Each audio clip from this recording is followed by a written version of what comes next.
दोस्तों नमस्कार, welcome back to Dreamland competitive classes. This is Chandan Sayar. दोस्तों की जैसा आप देख रहे हैं कि मैं रेगुलर वे में वोकैबुलरी का वीडियो लेक्चर लेकर के आ रहा हूं और मुझे ऐसा लग रहा होगा कि आप काफी इंजॉय कर रहे होंगे और बिल्कुल डिफरेंट तरीका पढ़ाने का भी है और ऐसा लग रहा होगा कि जितने भी शब्द मैं आपको पढ़ा रहा हूं वो मैक्सिमम वर्ड जो है मतलब आप मेमोराइज कर चुके होंगे।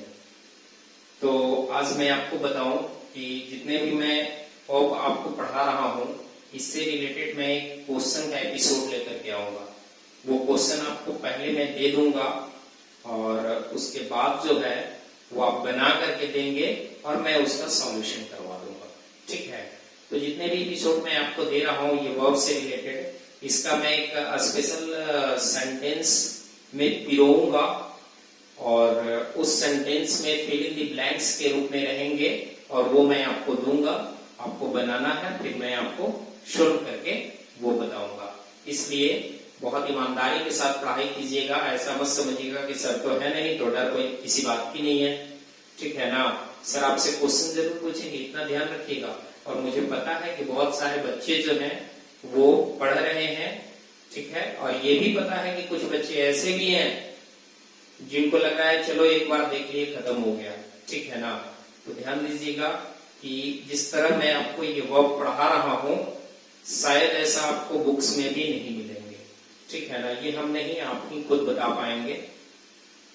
तो चलिए आगे हम इसको बढ़ाते हैं और वर्ब के अगले एपिसोड में हम लोग चलते हैं। अगला जो मेरा है एपिसोड, अगला जो मेरा वीडियो लेक्चर है वो देखिए कुछ ऐसे वर्ब से हैं जिनके पास्ट पार्टिसिपल दो होते हैं। पास्ट पार्टिसिपल दो होते हैं। वैसे वर्ब का कुछ लिस्ट में रेडी किया हूं, तो थोड़ा सा मैं आपको वैसे वर्ब की लिस्ट को मैं आपको दे दूं कि क्या क्या है। सबसे पहले आइए कि ये मेरा फोर्थ टाइप है, ये मेरा फोर्थ टाइप है ये आपका वर्ब पढ़ाने का। ठीक है ना, तो चलिए इस फोर्थ टाइप में कैसे वर्ब्स आएंगे जरा इनका जिक्र हम कर ले। ठीक है, इसमें होंगे verbs having two forms of past participle. ठीक है, इसके पास्ट पार्टिसिपल में दो फॉर्म आएंगे और ध्यान दीजिएगा कि ये जो पास्ट पार्टिसिपल की हम बात करते हैं तो मैं इसे दो भागों में डिवाइड किया हूं। इस चीज को बहुत गौर से समझिएगा। ये जो पास्ट पार्टिसिपल आप देख रहे हैं इसको मैं दो भागों में डिवाइड किया हूं। ठीक है, एक भाग को हम लोग बोलते हैं third form of the verb, third form of the verb, और सेकंड जो होते हैं इनको हम लोग बोलते हैं last form of the verb, last form of the verb. याद रखिएगा इन दोनों में डिफरेंसेस क्या है। ठीक है, ये जो third form of the verb आप देख रहे हैं, ठीक है ना, ये ऑलवेज वर्ब का काम करेंगे, ऑलवेज वर्ब का काम करेंगे। जैसे टेंस में बी थ्री का प्रयोग होता है, इसे हम वर्ब का थर्ड फॉर्म भी बोलते हैं। ठीक है ना, तो टेंस में जैसे बी थ्री का प्रयोग होता है, अब वॉइस बनाते हैं तो वॉइस में भी थर्ड फॉर्म का प्रयोग होता है। तो ये जनरली काम जो करेंगे ये वर्ब का काम करेंगे, जबकि ये जो last form of the verb आप देख रहे हैं ये last form of the verb हमेशा एडजेक्टिव का काम करेंगे। ठीक है ना, हमेशा एडजेक्टिव का काम करेंगे। अब जरा इसको हम लोग आगे देखेंगे कि ये वर्ब का काम कर रहे हैं, एडजेक्टिव का काम कर रहे हैं। ठीक है, दोनों के दोनों पास्ट पार्टिसिपल हैं। जनरली हम लोग जानते हैं कि वर्ब जो होते हैं वो होते हैं, एक हम लोग बोलते हैं बेस फॉर्म। ठीक है ना, बेस फॉर्म, जिस बेस फॉर्म को हम लोग बोलते हैं V1। ठीक है, उसके बाद होता है पास्ट फॉर्म। ठीक है, पास्ट फॉर्म को हम लोग बोलते हैं V2 और तीसरा जो होता है इसको हम लोग बोलते हैं पास्ट पार्टिसिपल, पास्ट पार्टिसिपल, जिसको आप लोग भीतरी की संज्ञा देते हैं, ठीक है ना, सब लोग देता है भीतरी की संज्ञा। लेकिन ये जो आप पास्ट पार्टिसिपल देख रहे हैं, इनको हम दो भागों में आपको बांट के बताया कि पास्ट पार्टिसिपल जो होते हैं इसमें दो फॉर्म आते हैं, एक आते हैं third form of the verb और सेकंड होते हैं last form of the verb, ठीक है ना। एक होते हैं आपके third form of the verb और सेकंड होते हैं last form of the verb. चलिए ये यहां तक आपने देखा। एक आते हैं जिसको हम लोग बोलते हैं प्रेजेंट पार्टिसिपल, ठीक है, प्रेजेंट पार्टिसिपल। अब ये जो प्रेजेंट पार्टिसिपल है इसमें हमेशा हम वर्ब प्लस आईएनजी को रखते हैं, ठीक है। और अगला जो होता है इसको हम लोग V4 भी बोला करते हैं, जनरल वे में हम लोग बोलते हैं V4। नेक्स्ट जो है आपका उसको हम लोग बोलते हैं प्रेजेंट फॉर्म, ठीक है। ये जो प्रेजेंट फॉर्म है इनको हम जनरली वर्ब प्लस एस या ईएस लिखते हैं, ठीक है। और इस फॉर्म को हम लोग V5 फॉर्म भी बोलते हैं रेगुलर वे में, ठीक है ना, रेगुलरली हम लोग V5 यूज करते हैं, ठीक है। तो ये सारे वर्ब के फॉर्म्स हैं। हम लोग जो बता रहे हैं कि आज जो मैं वैसे वर्ब फॉर्म ऐसे लिस्ट बता रहा हूं वर्ब का जिनके पास्ट पार्टिसिपल दो होते हैं, एक वर्ब के रूप में काम करेंगे और दूसरे एडजेक्टिव के रूप में काम करेंगे, ठीक है ना। एक वर्ब के रूप में काम करेंगे और दूसरे एडजेक्टिव के रूप में काम करेंगे, ठीक है। अब आपको ये लग रहा होगा कि सर क्या सारे वर्ब के पास्ट पार्टिसिपल फॉर्म दो होते हैं क्या? नहीं, ऐसा नहीं है। मैं आपको बताऊं कि मैक्सिमम वर्ब जो है, मैक्सिमम वर्ब, मोस्टली वर्ब जितने भी हैं सबके पास्ट पार्टिसिपल एक ही होते हैं, ठीक है। और वही पास्ट पार्टिसिपल वर्ब का भी काम करता है और वही पास्ट पार्टिसिपल आपका एडजेक्टिव का भी काम करता है, ठीक है। समझ में आया? समझ में आया? जैसे देखिए मैं आपको एग्जांपल बताता हूं। इस एग्जांपल को गौर से देखिएगा कि बर्न मीन्स होता है जलना, ठीक है ना। इसका V2 होता है बर्न और इसका V3 भी होता है बर्न। और जब हम V3 का दो फॉर्म की बात अगर करेंगे कि ये पास्ट पार्टिसिपल फॉर्म है, पास्ट पार्टिसिपल में third form of the verb और last form of the verb, मान लेते हैं कि हम इसको ध्यान दीजिएगा कि third form of the verb अगर कहें इसको, तो last form of the verb क्या है, इतना मान लीजिएगा कि दो फॉर्म तो होते ही हैं, ठीक है। तो last form of the verb की अगर बात करते हैं तो last form of the verb भी बर्न ही होता है, इसको हम बोलते हैं last form of the verb. Clear हुआ? क्लियर हुआ? अब जरा देखिएगा कि ये ऐसे इन दोनों को मिल करके हम पास्ट पार्टिसिपल की श्रेणी में रखते हैं। ये जो है ये दोनों हैं past participle, past participle. Clear हो? क्लियर हो? अब जरा ध्यान दीजिएगा कि यहां भी थर्ड फॉर्म और यहां भी थर्ड फॉर्म, बट इसको third form of the verb बोलेंगे, इसको last form of the verb बोलेंगे, ठीक है। अब बताइए कि जब दोनों का फॉर्म एक ही है तो सिर्फ हम इसको पास्ट पार्टिसिपल की श्रेणी में रख देंगे। जब भी जरूरत पड़ेगा तो एडजेक्टिव का तो यही फॉर्म उठाएंगे और जब मुझे वर्ब की आवश्यकता होगी तो भी हम यही फॉर्म उठाएंगे। कहीं कोई इशू नहीं ना। अब देखिए कैसे होता है। जैसे देखिए एक मैं एग्जांपल लिख रहा हूं कि द बेबी was burned। अब ये पैसिव मैंने यूज किया, तो पैसिव में आपका सब्जेक्ट प्लस एक्सुलरी वर्ब और प्लस ये मेन वर्ब का थर्ड फॉर्म आया ना। द बेबी वॉज बर्न, हमने यहां लिख दिया कि बच्चा को जला दिया गया, ठीक है ना, उस बच्चे को जला दिया गया। अब बच्चे को जला दिया गया तो ये मेन वर्ब का थर्ड फॉर्म है निश्चित रूप से। अब जरा यही मेन वर्ब के थर्ड फॉर्म को हम एडजेक्टिव के रूप में जरा यूज करके देख लेते हैं। चलिए आइए हम last form of the verb के रूप में इसी को वर्ड को यूज कर देते हैं। जैसे एक बहुत अच्छा प्रोवर्ब्स है कि अ बर्न्ड चाइल्ड ड्रिट्स द फायर। ध्यान दीजिएगा, बहुत ही फेमस प्रोवर्ब्स है ये, अ बर्न्ड चाइल्ड ड्रिट्स द फायर। अब देखिए यहां पे कह सकते हैं कि चाइल्ड मेरा जो है वो नाउन है, इस नाउन की विशेषता बतलाने के लिए एडजेक्टिव का प्रयोग हुआ है। अब हम ये कह सकते हैं कि यह जो बर्न्ड है ये third form of the verb ही है, और यही third form of the verb last form of the verb है, क्योंकि जब भी हम एडजेक्टिव के रूप में यूज करते हैं तो याद रखिएगा कि हमेशा last form of the verb use होते हैं, हमेशा last form of the verb use होते हैं, कभी भी third form of the verb use नहीं होते हैं।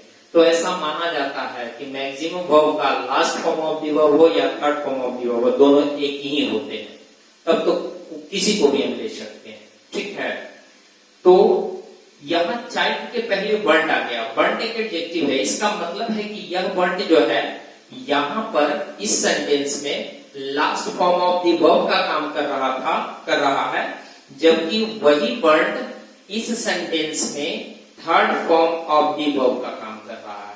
ठीक है ना, third form of the verb का काम कर रहा है, और यही वर्ब इस सेंटेंस में last form of the verb का काम कर रहा है। तो आप देखेंगे कि मैक्सिमम जो वर्ब है ना, उसका last form of the verb हो या third form of the verb हो, सब सेम होते हैं। ठीक है, अब मैं आपको बताने जा रहा हूं कि कुछ ऐसे वर्ब्स हैं जिनका last form of the verb अलग है और third form of the verb अलग है। ठीक है ना, वैसे वर्ब का एक लिस्ट मैं आपको देने जा रहा हूं। ठीक है, अभी आप इसका स्क्रीनशॉट लीजिए, फिर मैं आगे आपको बताता हूं। ठीक है,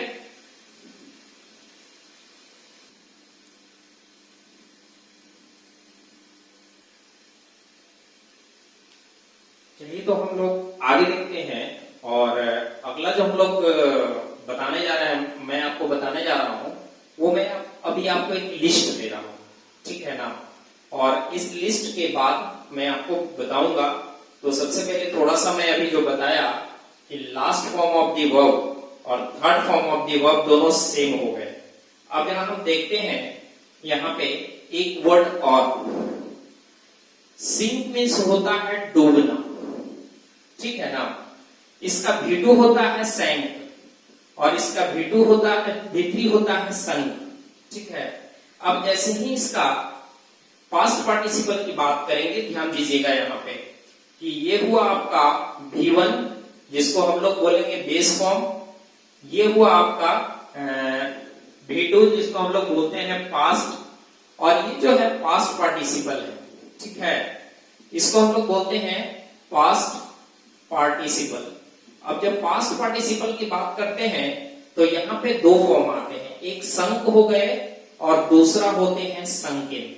ठीक है, तो ध्यान दीजिएगा कि यहाँ जो ये संक है, इसको हम लोग बोलते हैं third form of the verb, third form of the verb, और इसको हम लोग बोलते हैं last form of the verb, last form of the verb. और याद रखिएगा कि जब भी कोई वर्ब एडजेक्टिव का काम करेगा तो हमेशा last form of the verb को लेकर के आएगा, कभी भी थर्ड फॉर्म लेकर के नहीं आएगा। लेकिन वैसे एडजेक्टिव जिनका last form of the verb और third form of the verb same सेम है, तब तो हमारी कंपल्सन है कि हमको उसी को उठा करके एडजेक्टिव भी बनाना है और उसी को उठा करके वर्ब भी बनानी है।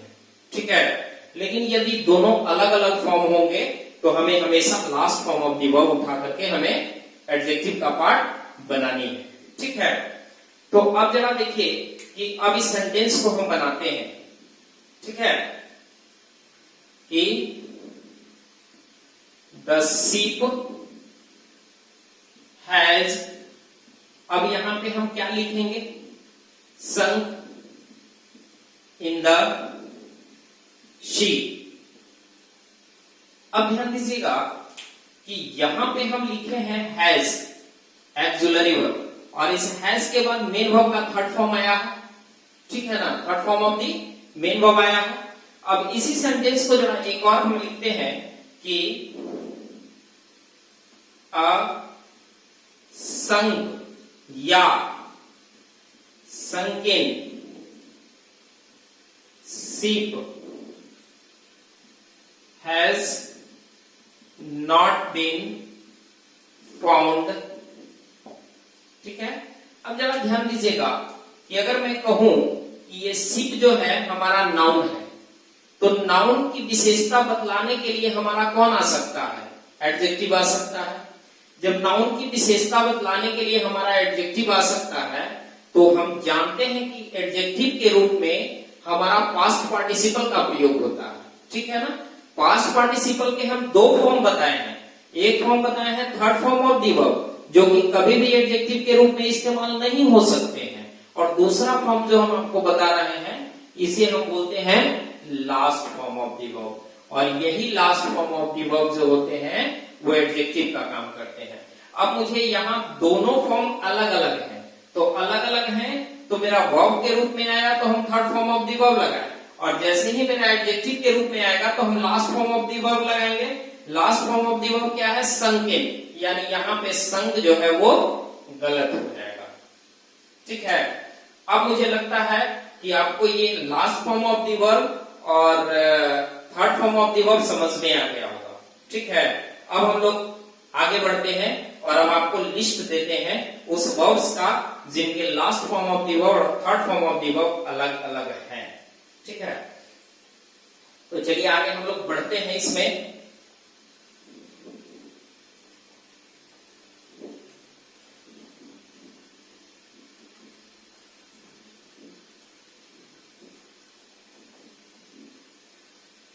चलिए देखा जाए तो सबसे पहले हम लोग चलते हैं वर्ब की ओर, ठीक है ना, लिस्ट की ओर चलते हैं।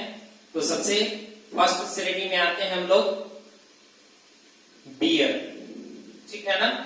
बियर का दो मीनिंग है, दोनों मैं आपको बताऊंगा, ठीक है। सेकंड में आते हैं मिल्क, ठीक है। थर्ड की अगर बात करते हैं प्रूव, ठीक है। अब इन तीन मीनिंग का सबसे पहले हम लोग जिक्र कर लेते हैं, ठीक है। तो आइए हम इसको ऐसा करते हैं कि मैं पूरी लिस्ट एक साथ दे देता हूं, ठीक है ना, और उस लिस्ट को बाइफरकेट में कर देता हूं। टोटल इसमें मैं बता दूं कि 50 नंबर्स आएंगे, समझ गए। थर्ड हो गए प्रूफ, चलिए इसको और चलिए देखिए, बियर हो गए, उसके बाद आपका आ जाइए मेल्ट हो गए, मेल्ट, ठीक है।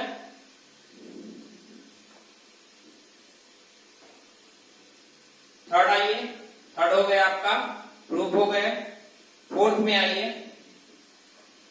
Drink, fifth sink, six strike, seven save, eight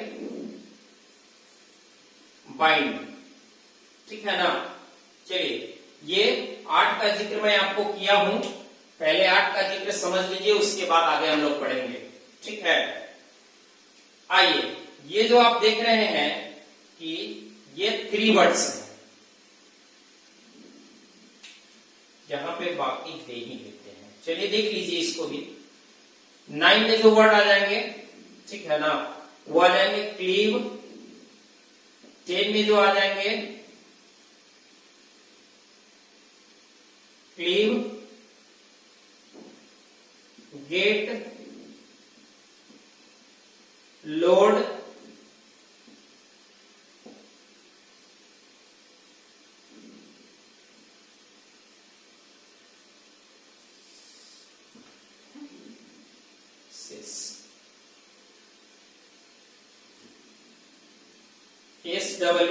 SEETH, seed,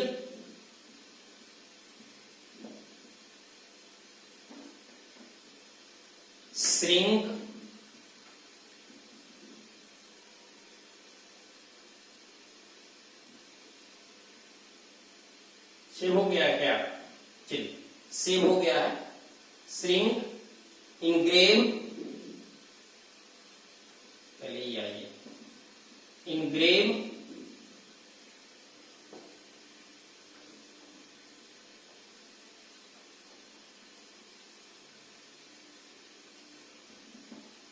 इंग्रेव, shrink, और एक वर्ड है आपका सियर। ठीक है ना?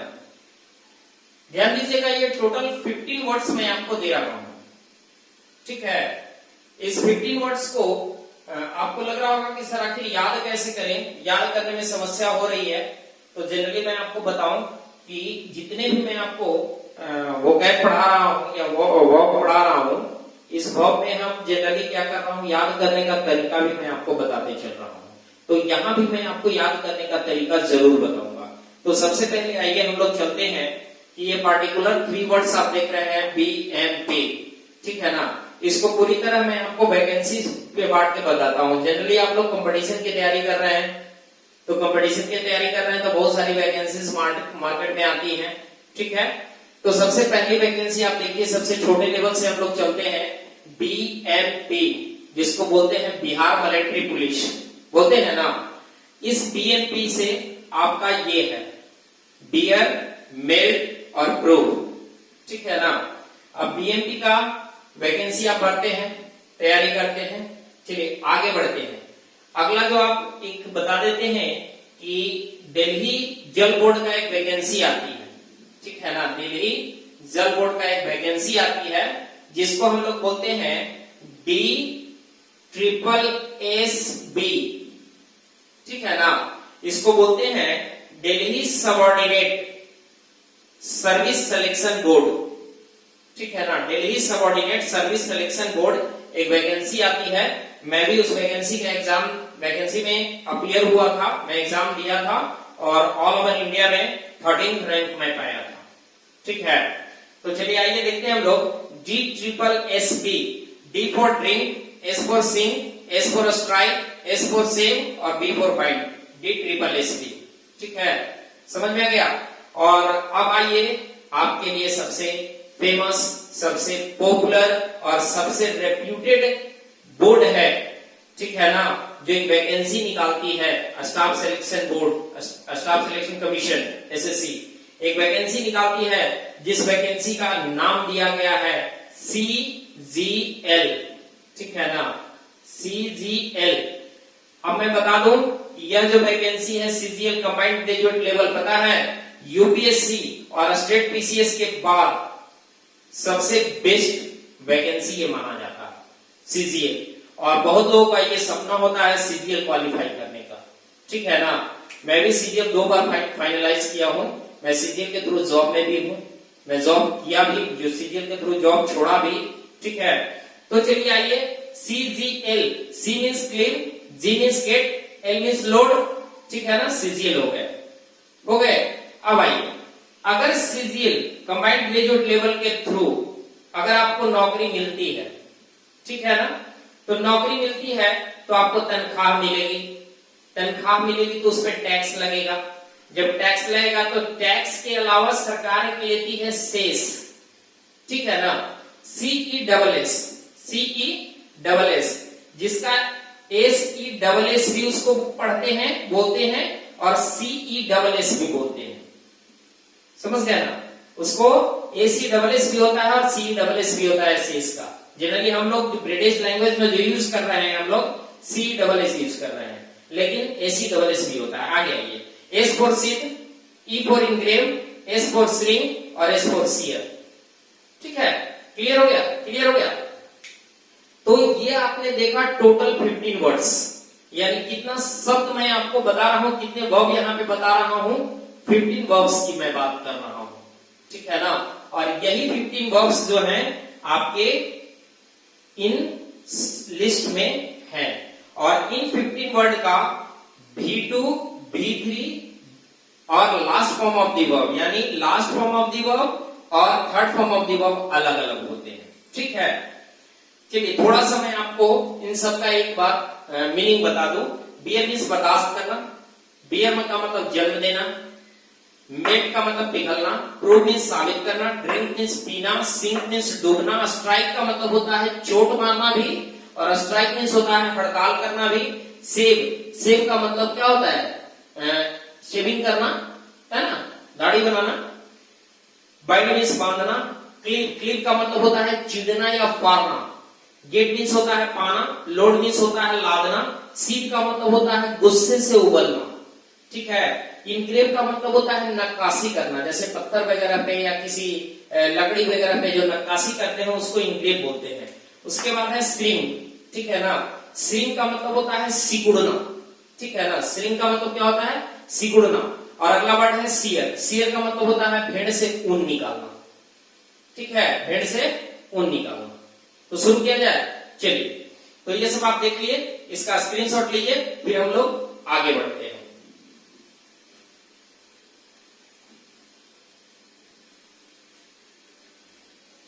तो चलिए हम लोग आगे देखते हैं, और अब हम लोग लिस्ट जितने भी आपने देखा उसका थोड़ा एक्सप्लेनेशन में हम लोग चले। तो सबसे पहले हम लोग आते हैं किसमें? बी एम पी, ठीक है ना। सबसे पहले आइए, बी से क्या होता है? बियर, बर्दाश्त करना। बी का एक और मीनिंग होता है जन्म देना, ठीक है। दूसरा जो मीनिंग है एम, एम से होता है मेल्ट। और थर्ड जो मीनिंग है वो होता है प्रूव, ठीक है। अब आइए, सबसे पहले आइए कि इस बियर का एक मतलब होता है बर्दाश्त करना, बर्दाश्त करना। जैसे ही अब आइए हम लोग चलते हैं आगे, और हम लोग थोड़ा आंकड़ा बनाते हैं V2 का। एक मिनट,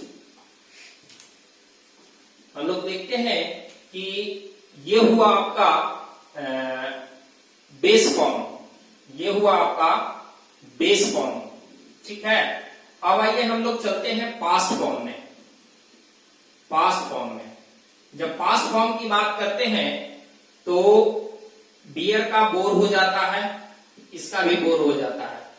अगला जो पास्ट पार्टिसिपल है, पास्ट पार्टिसिपल, पास्ट पार्टिसिपल के दो फॉर्म मैंने आपको बताया।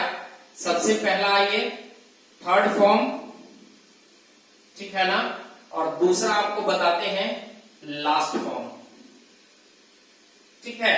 अब इसी पे पूरा कहानी मैं आपको बताता हूं। तो बियर मीन्स होता है बर्दाश्त करना, और एक बियर का मतलब होता है जन्म देना, जन्म देना।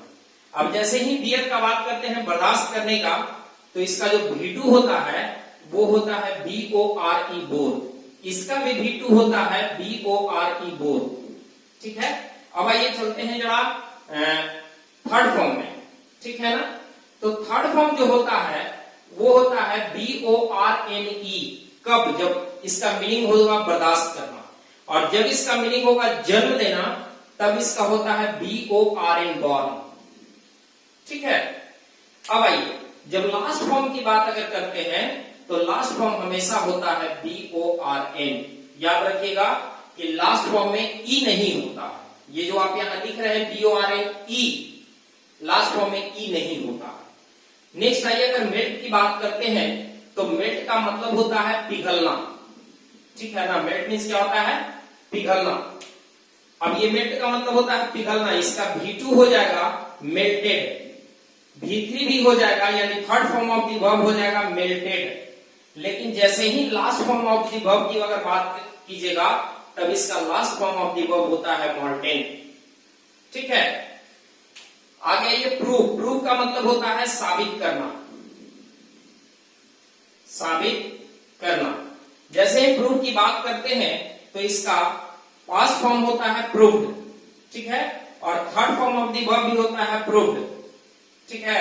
लेकिन जैसे ही हम लास्ट फॉर्म की बात करेंगे तो लास्ट फॉर्म का हमेशा होता है प्रूवेन। समझ में आ गया? समझ में आ गया? अब जरा देखिए, हम आपको याद करवा देते हैं BMP, ठीक है ना। BMP की नौकरी आपको लेनी है ना, तो आपको सबसे पहले क्या करना पड़ेगा? बियर करना पड़ेगा, बर्दाश्त करना पड़ेगा, सहना पड़ेगा, ठीक है ना। जितने भी रास्ते में रोड़े आएंगे, अड़चने आएंगे, सारे अड़चने, सारे पत्थर पिघल जाएंगे अगर आप कड़ी मेहनत कीजिएगा तो। और एक न एक दिन आप साबित कर दीजिएगा कि मैं भी वो शख्स था जो नौकरी ले लिया। तो आपको बर्दाश्त करना पड़ेगा। रास्ते में जितनी भी अड़चने हैं वो आप रूपी पिघल जाएंगी। जितने भी पत्थर हैं आपके बाधाएं बन के, वो सारे पत्थर भी पिघल जाएंगे अगर आप सच्चाई से मेहनत कीजिएगा तो। और जब पिघल जाएंगे पत्थर तो आप अपने आप को साबित कर दीजिएगा कि हम में भी वो ताकत थी, हम में भी वो क्षमता थी कि मैं जॉब ले सकता। ठीक है, समझ में आ गया? चलिए, तो इसका स्क्रीनशॉट लीजिए, फिर इसी पे हम लोग आगे बढ़ते हैं।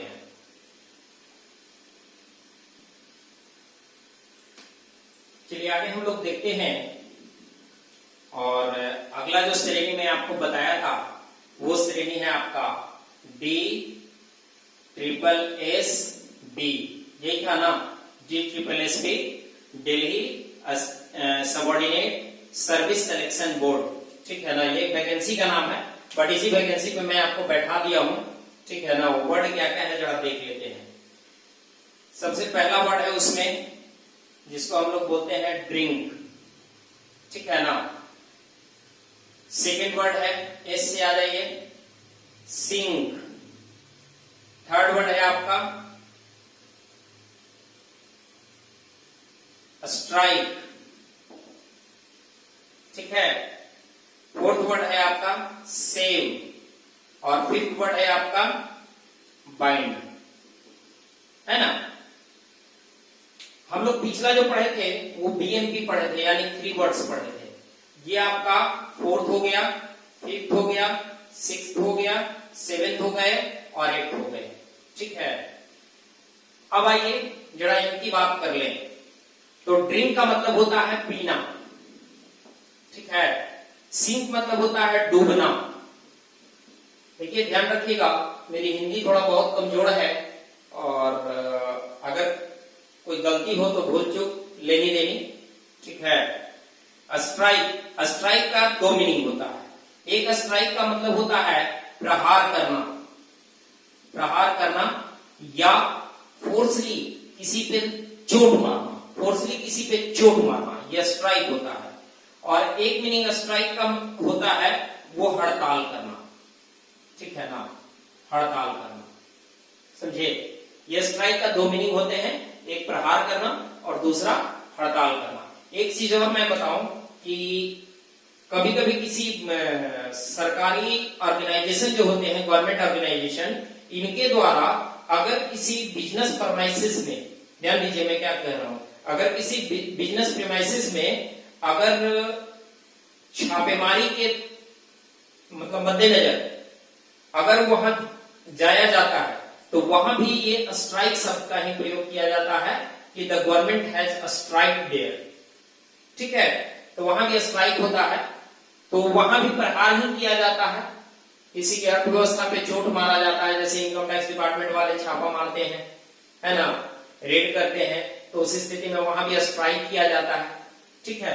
चलिए आगे ये सेव। सेव का मतलब होता है, ठीक है, सेव मीन्स होता है या उसको बोलते हैं हजामत करना, हजामत करना या इसका दाढ़ी बनाना, दाढ़ी बनाना। ठीक है, सेव। और बाइंड का मतलब होता है बांधना। ठीक है। ये आपका DSSSB की श्रेणी में आ गया, समझ गए? अब थोड़ा सा मैं आपको इसको याद करवा दूंगा। BMP का तो मैं याद करवा दिया था कि BMP की अगर नौकरी लेनी है तो सबसे पहले बियर करना पड़ेगा, बर्दाश्त करना पड़ेगा। अगर आप बर्दाश्त कर लेते हैं तो रास्ते में जितने भी पत्थर आएंगे सब पिघल जाएंगे अगर आप ईमानदारी से मेहनत करेंगे, यानी मेल्ट मीन्स पिघलना। और आप अपने आप को साबित भी कर दीजिएगा कि मैं नौकरी लेने में सक्षम था। आगे यहां पे अभी तो लॉकडाउन की सिचुएशन है। इस लॉकडाउन के सिचुएशन में जितने भी गवर्नमेंट्स हैं, स्टेट गवर्नमेंट्स हो गए या सेंट्रल गवर्नमेंट हो गए, जो भी हो, शराब की दुकानें खुल गई है ना, और काफी दिन से बंद पड़ी थी। और पीने वाले को तो पता नहीं, उससे बढ़िया अमृत कुछ हो ही नहीं सकता है ना। चलिए, तो वो क्या किए, ड्रिंक यानी पीना, शराब पिए। और सिंक डूबना, यानी डूब करके शराब पिए, इतना शराब पिए कि शराब में डूब गए, ठीक है ना। सिंक यानी डूब करके पिए शराब, इतना शराब पिए कि शराब में ही डूब गए। जैसे कभी नहीं बोलते हैं कि शराब में दिनों भर डूबा रहता है, ठीक है ना। तो शराब पिए और डूब गए। जैसे ही वो शराब पीने के बाद घर से बाहर निकलते हैं या खाने से बाहर अगर निकलते हैं तो अमूमन है कि शराब पीने के बाद पूरी ताकत आ जाती है, ठीक है ना। और इंडिया का तो ऐसे भी कहना ही नहीं है, औकात दिखाने वाली स्थिति। तो बिना शराब पिए हुए तो लोग औकात दिखाते हैं, ये तो शराब पी लिया है बंदा, है ना।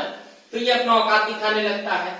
जैसे ही औकात दिखाने लगता है तो लोग उस पर प्रहार करना शुरू कर देते हैं, है ना, और उसका बाल दाढ़ी मुड़वा देते हैं। अभी देखते हैं बहुत सारे लोग पकड़ाते हैं तो उनका बाल मुड़वा करके, दाढ़ी उड़ी मुड़वा करके और पूरे गांव में घुमा दिया जाता है, पूरे शहरों में घुमा दिया जाता है अगर चोर पकड़ाता है तो बाहर निकला तो लोग स्ट्राइक किए। स्ट्राइक करने के बाद क्या हुआ, उसका सेविंग करवा दिए, हजामत करवा दिए, और हजामत करवाने के बाद पिल्लर में बांधे और बांध के जम के धोए, ठीक है। फिर से सुनिए, ड्रिंक पीना, सिंक डूबना यानी डूब डूब करके शराब पिया।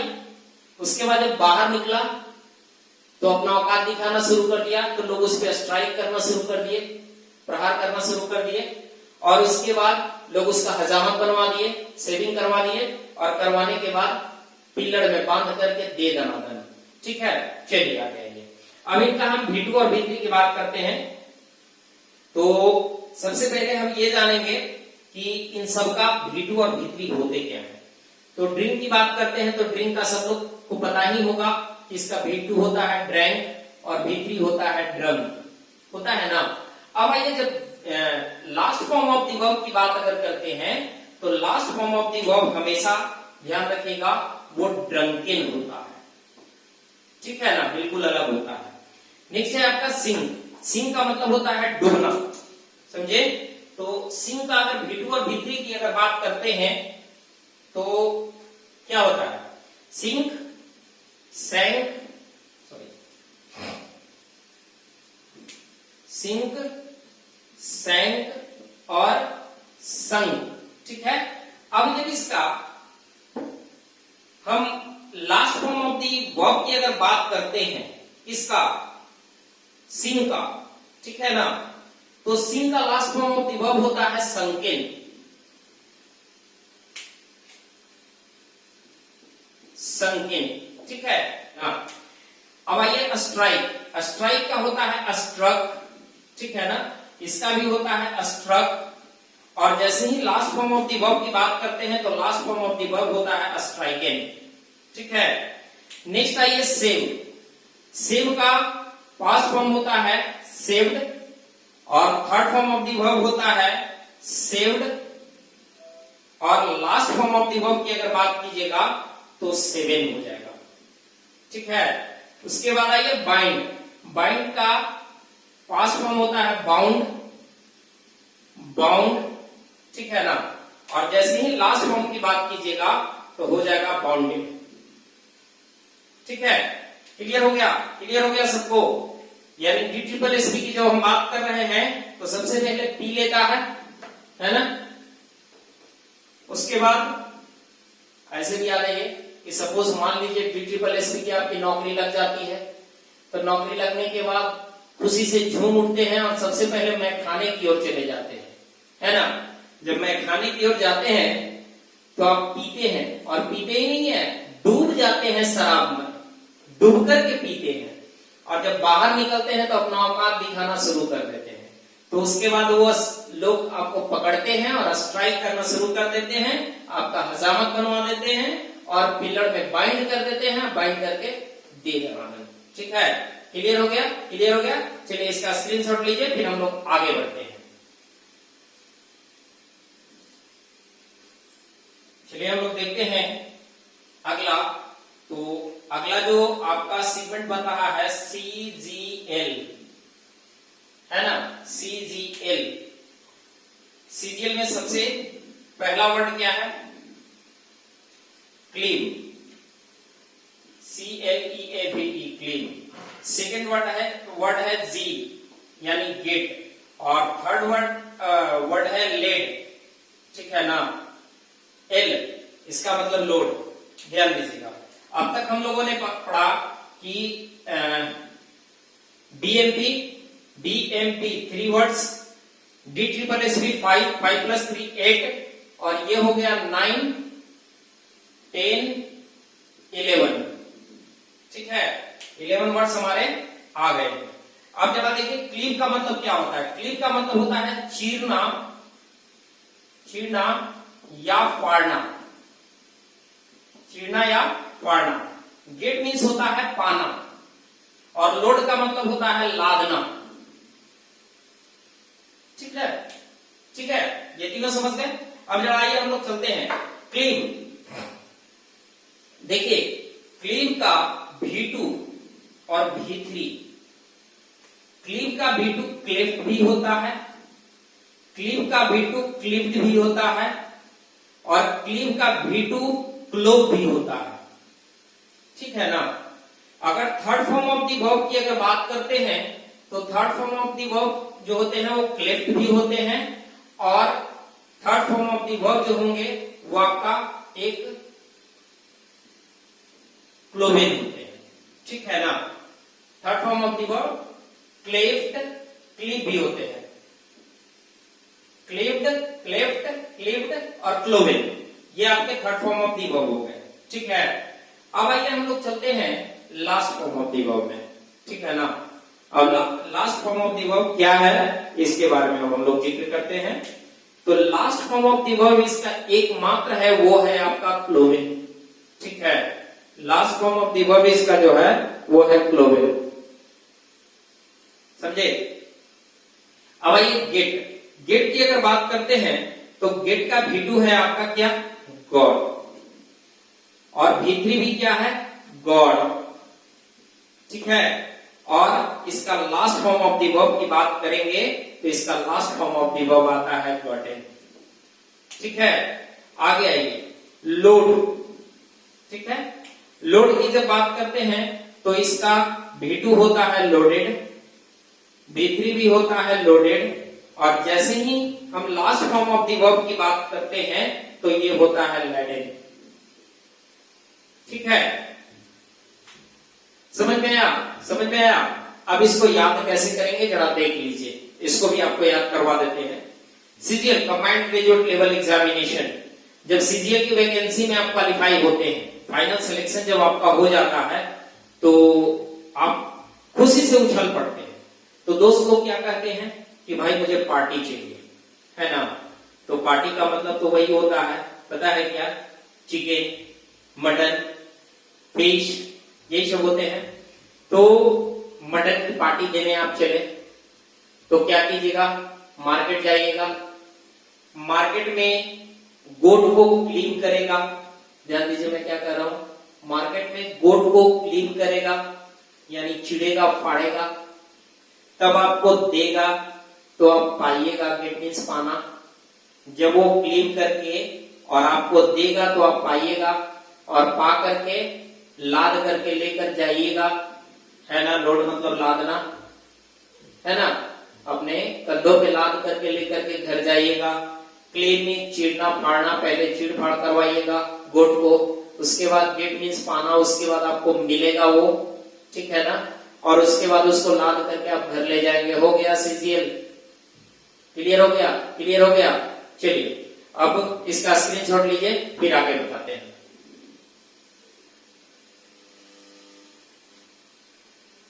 चलिए आगे हम लोग देखते हैं। और अगला जो तरीका मेरा बताने का था वो था सेस, SESS। बताए थे कि जब नौकरी लगेगी तो सरकार आपको सेस लगाएगी टैक्स पे। ऐसे ब्रिटिश लैंग्वेज में CESS होता है, लेकिन ACSS भी होता है, ठीक है। तो जब ACSS होता है तो सबसे पहले वर्ड हम लोग लिख ले, क्या होता है, तो वर्ड होता है श्रिंक, ठीक है। दूसरा वर्ड है इनग्रेव, थर्ड वर्ड है आपका सियर, ठीक है, और फोर्थ वर्ड है आपका SWTHEC, ठीक है। अब थोड़ा सा हम लोग ध्यान देंगे इसमें कि श्रिंक का मतलब क्या होता है। श्रिंक का मतलब होता है सिकुड़ना, ठीक है। इनग्रेव का मतलब होता है नक्काशी करना, नक्काशी करना। सियर का मतलब होता है कि भेड़ से ऊन उतारना, भेड़ से ऊन उतारना। और सीध का मतलब होता है गुस्से से उबलना, गुस्से से उबलना, ठीक है ना। ये सारे मीनिंग आप देखें। अब जरा इनको देखते हैं कि इनका भिटू और भीतरी क्या होंगे, है ना। चलिए देखिए, जैसे ही श्रिंक का भिटू की बात करते हैं तो इनका भिटू होता है श्रैंक, है ना, और भीतरी होता है श्रंग, श्रंग। और जैसे ही last form of the verb की अगर बात करते हैं तो last form of the verb होता है श्रंकेन, ठीक है। नेक्स्ट आइए इनग्रेव। इनग्रेव का जब भिटू की बात कीजिएगा तो होता है इनग्रेव्ड, ये भी होता है इनग्रेव्ड, ठीक है ना। और जब यहां हम last form of the verb की अगर बात करते हैं इनग्रेव का तो होता है इनग्रेवेन, इनग्रेवेन, ठीक है। नेक्स्ट आइए सियर। सियर का भिटू होता है सियर्ड, सियर्ड। भीतरी भी होता है सियर्ड, ठीक है।